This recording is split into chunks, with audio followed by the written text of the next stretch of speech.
नमस्कार मित्रों, मैं अविनाश रंजन गुप्ता आप सभी का अपने चैनल पर हार्दिक अभिनंदन करता हूं। आज के इस व्याकरण सीरीज के अंतर्गत हम इस व्याकरण पाठ का आद्योपांत अध्ययन करने वाले हैं। आप इस व्याकरण पाठ को बड़े अच्छे से समझने की कोशिश कीजिए, क्योंकि वीडियो के अंत में इससे जुड़े हुए कुछ वर्कशीट भी आपको दिए जाएंगे जो आपको व्याकरण को समझने में और भी सहायता प्रदान करेंगे। तो आप इस वीडियो को अंत तक जरूर देखें। नमस्कार, आप आ गए हैं मेरे कंप्यूटर की स्क्रीन पर और हम विशेषण के सीरीज को ही आगे बढ़ाते हुए एक नए अध्याय पर पहुंच चुके हैं। उसका नाम है उद्देश्य और विधेय विशेषण। ये क्या होता है, इसके बारे में हम इस वीडियो में चर्चा करेंगे। सबसे पहले हम लोगों के लिए ये जान लेना आवश्यक है कि उद्देश्य और विधेय क्या होता है। मतलब उद्देश्य का मतलब क्या है और विधेय का मतलब क्या है। उद्देश्य, इसे अंग्रेजी में सब्जेक्ट कहते हैं। वाक्य में जिसके बारे में कुछ कहा जाता है या बताया जाता है वह उद्देश्य कहलाता है। इसके अंतर्गत कर्ता आता है। कर्ता अर्थात करने वाला। जैसे एक सेंटेंस लीजिए, रमेश डॉक्टर है, तो इस वाक्य में किसके बारे में बताया जा रहा है? ऑब्वियसली रमेश के बारे में बताया जा रहा है। अवनीश कक्षा 12वीं में पढ़ता है, इस वाक्य में किसके बारे में बताया जा रहा है? अवनीश के बारे में बताया जा रहा है, तो अवनीश हो जाएगा उद्देश्य। अब आते हैं हम लोग विधेय पर, और विधेय कुछ और नहीं बल्कि अंग्रेजी में इसके लिए जो टर्म यूज होता है उसे प्रेडिकेट कहते हैं। कि परिभाषा कुछ इस प्रकार है, उद्देश्य के संबंध में जो कुछ कहा जाए वह विधेय कहलाता है। अर्थात हम लोगों ने देखा सेंटेंस में जिसके बारे में बताया गया था वो उद्देश्य है, और उद्देश्य के बारे में जो बताया जाता है उसे हम लोग विधेय कहते हैं। जैसे पिछले सेंटेंस में हम लोगों ने देखा था रमेश डॉक्टर है, तो किसके बारे में बताया जा रहा है? रमेश के बारे में, तो रमेश हो जाएगा उद्देश्य। रमेश के बारे में क्या बताया जा रहा है वो कहलाएगा विधेय। तो यहाँ पर रमेश डॉक्टर है, तो ये वाला हिस्सा जो है हम लोग उसे विधेय कहते हैं। इसके अंतर्गत प्रायः क्रिया आती है। क्रिया को हम लोग अंग्रेजी में वर्ब कहते हैं। अवनीश कक्षा 12वीं में पढ़ता है, अवनीश के बारे में बताया जा रहा था, तो ये हो जाएगा सब्जेक्ट। कक्षा 12वीं में पढ़ता है, ये हो जाएगा आपका विधेय, जिसे अंग्रेजी में हम लोग कहते हैं प्रेडिकेट। तो इस तरीके से हम लोगों ने उद्देश्य और विधेय के बारे में तो जान लिया। अब हम लोग देखते हैं विशेषण के संदर्भ में उद्देश्य और विधेय क्या है। देखिए, अभी तक के चर्चा में हम लोगों ने ये जाना कि उद्देश्य पहले आता है और विधेय बाद में। विशेषण के संदर्भ में जब हम लोग विचार करते हैं तो पाते हैं कि प्रयोग की दृष्टि से विशेषण के दो भेद हैं। याद रखिएगा, प्रयोग की दृष्टि से, यहाँ टर्म यूज हो रहा प्रयोग, नोट भेद। भेद 4 हैं। प्रयोग की दृष्टि से विशेषण के दो भेद हैं। पहला भेद है उद्देश्य विशेषण, इसे विशेष्य विशेषण के नाम से भी जानते हैं।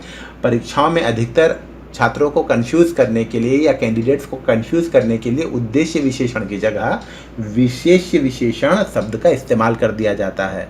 जानकारी महत्वपूर्ण है, याद रखिएगा। और दूसरा है विधेय विशेषण। तो इसे साफ मालूम पड़ रहा है कि जो विशेषण बाद में लगते हैं, संज्ञा या सर्वनाम के बाद लगते हैं, वो विधेय कहलाएंगे, और जो पहले लगते हैं वो उद्देश्य कहलाएंगे। जैसा कि उद्देश्य और विधेय में होता है। देख लीजिए, उद्देश्य विशेषण या विशेष्य विशेषण। जो विशेषण विशेष शब्दों के पहले प्रयुक्त होते हैं उसे उद्देश्य विशेषण कहते हैं। जैसे देखिए, छोटी लड़की नृत्य कर रही है। अब देखिए, लड़की तो है, कैसी लड़की है? छोटी लड़की। तो ये जो विशेष्य है, विशेष्य से पहले आ गया है विशेषण, तो ये कहलाएगा विशेष्य विशेषण या उद्देश्य विशेषण। एकदम सिंपल है। दूसरा एग्जाम्पल देख लेते हैं। काली गाय घास चर रही है। अब यहाँ पर देखिए, काली गाय घास चर रही है, तो गाय तो है, कैसी गाय है? काली गाय। तो विशेषण का प्रयोग विशेष्य से पहले किया गया है, तो ये कहलाता है उद्देश्य विशेषण। बस इतना ही है, इसके अलावा और कुछ नहीं। अब हम लोग आते हैं विधेय विशेषण पर। जो विशेषण विशेष शब्दों के पश्चात अर्थात बाद में लेटर प्रयुक्त होते हैं उन्हें या उसे विधेय विशेषण कहते हैं। देखिए, यह घर बड़ा है। घर कैसा घर है? बड़ा घर। तो ये कहलाएगा आपका विशेष्य और यहाँ हो गया विशेषण। तो हम लोगों को पता चल गया कि विशेषण जो है वो विशेष्य के बाद आया है। वह बालक सुंदर है। ठीक है, बालक कैसा है? सुंदर है। सुंदर विशेषण है और विशेषण विशेष्य या संज्ञा सर्वनाम के बाद आ रहा है, तो इस स्थिति को हम लोग कहते हैं विधेय विशेषण। इसके कुछ विशेष द्रष्टव्य हैं, नोटेबल्स हैं, ध्यातव्य हैं, जिसको जानना आपके लिए जरूरी है। सर्वनाम के पहले विशेषण का प्रयोग प्रायः नहीं होता। सर्वनाम के पहले संज्ञा के केस में हो सकता है, जैसे हम लोगों ने भी थोड़ी देर पहले ही पढ़ा काली गाय, तो गाय संज्ञा है।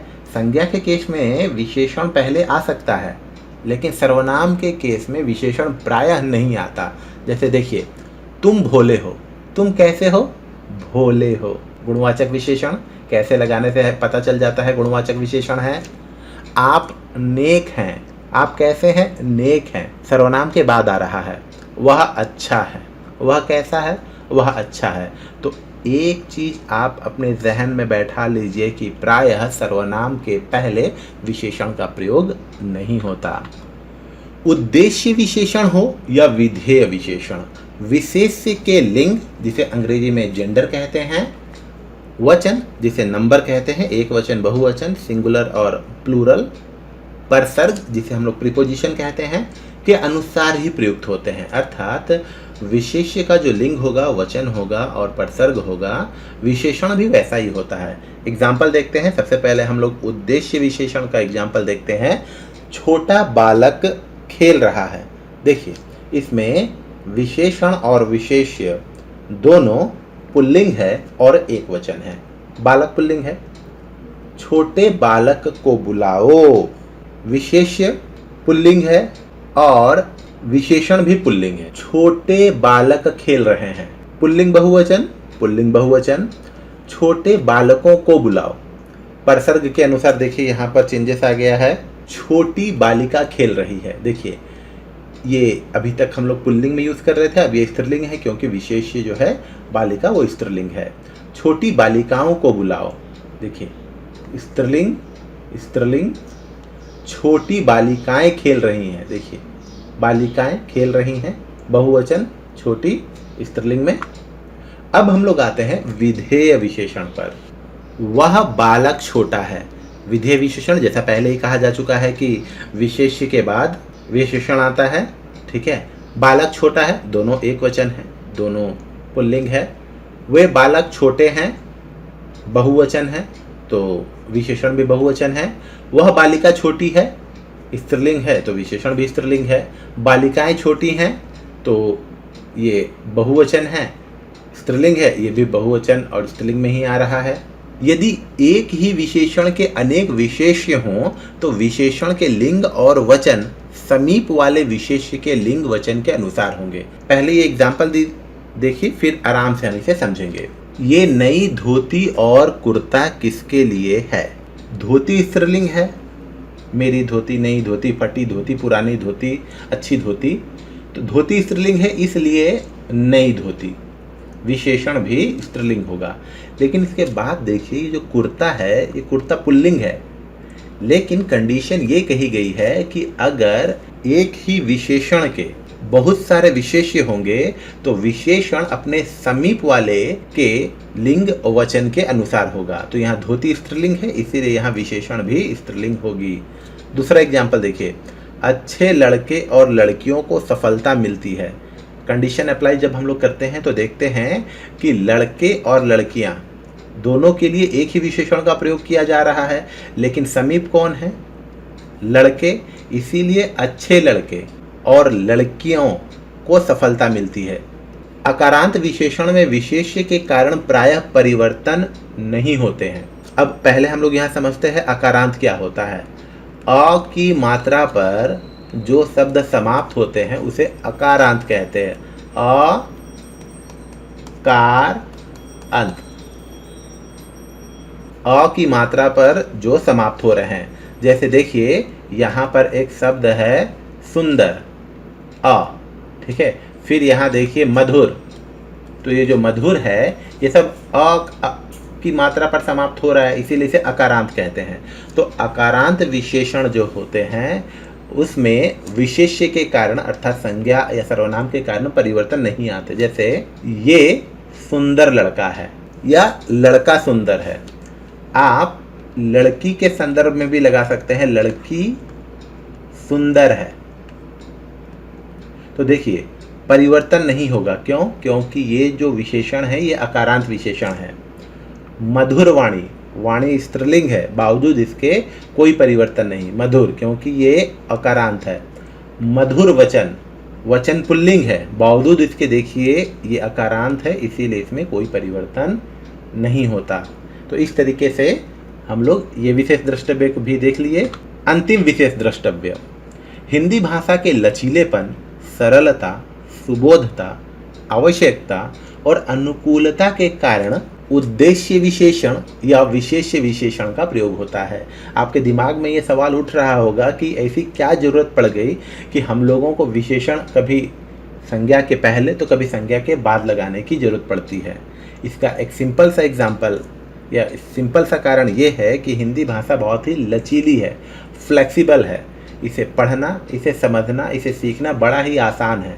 ये सरल भी है, सुबोधता भी इसमें बहुत है। आवश्यकता और अनुकूलता के कारण उद्देश्य विशेषण या विशेष्य विशेषण का प्रयोग होता है।